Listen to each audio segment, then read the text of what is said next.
Joining us tonight, the chairman of the American Conservative Union, Matt Schlapp. Matt, good to have you here. GOP strategist, former National Security Council director for international finance policy, Kathy Lynn Taylor. Great to have you here.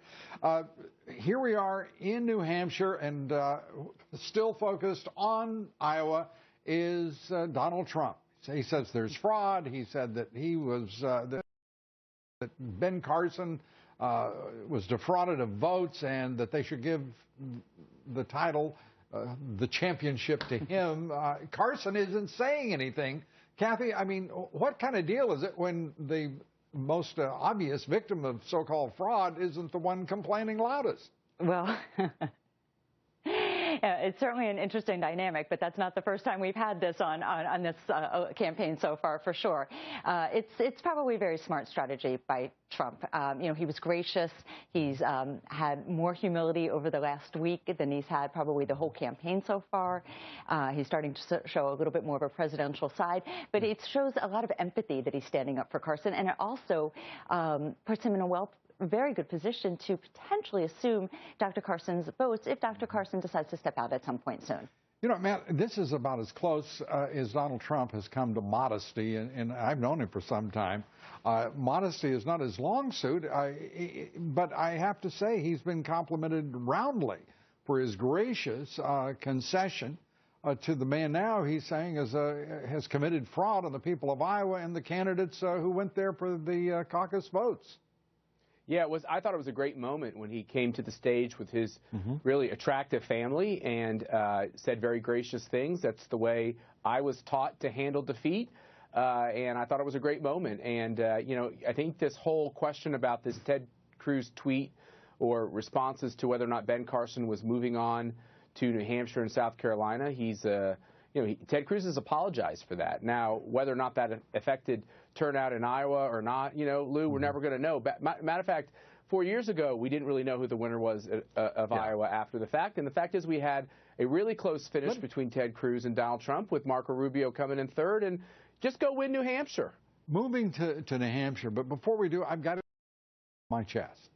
The fact that the Democrats carried out what was at best a third world exercise in determining their winner.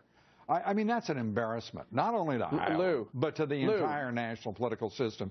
And by the way, it's only just slightly worse than that which the Republicans perpetrate on on the Republican Party. This is a joke, and everyone should acknowledge it as that. Lou, listen, we've all done this. You can't win. I'm not going to listen unless you just tell me. You don't have to tell me. You can't win. Matt, we're friends. You know I don't listen to people who say look and listen. I listen and I look when people address me. Deal. Okay, you can't win 6 out of 6 or 5 out of 6 coin flips. Yeah. It just doesn't happen. And number two, you're going to tell me. Wait a minute. Now you're going to tell me you don't invest $100,000 in cattle futures and win. Exactly. That's right. Exactly. Well, I was going to say that. They would have been better off with rock, paper, scissors, for sure. Well, as we look at New Hampshire, 24 points up in the most recent local poll. Kathy, is he going to win this thing? Does he have a ground game? Has he learned anything? He being Donald Trump. Ground game, Donald. Do you have it or don't you? Yeah, look, I mean, let's remember that Iowa's was Cruz's to lose. The constituent base the base of the caucus goers in Iowa was absolutely matched well with Cruz.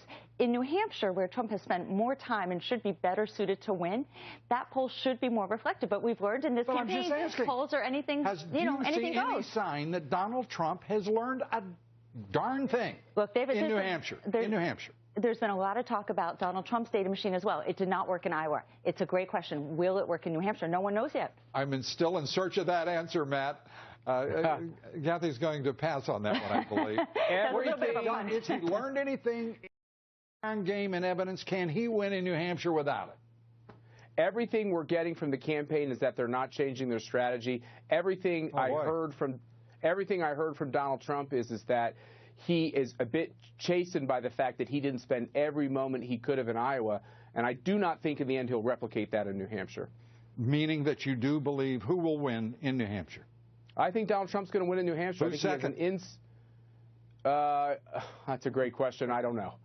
Okay. Well, You know. Well, and look, an important part of that is whether these 45% of new GOP caucus goers, you know, not a huge portion of them, relatively speaking, voted for Trump. Who are they going to vote for in New Hampshire?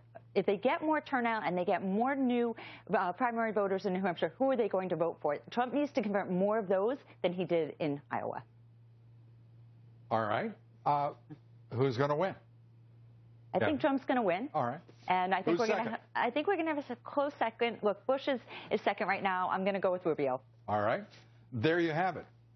There's a big question mark under Matt Schlapp's name now.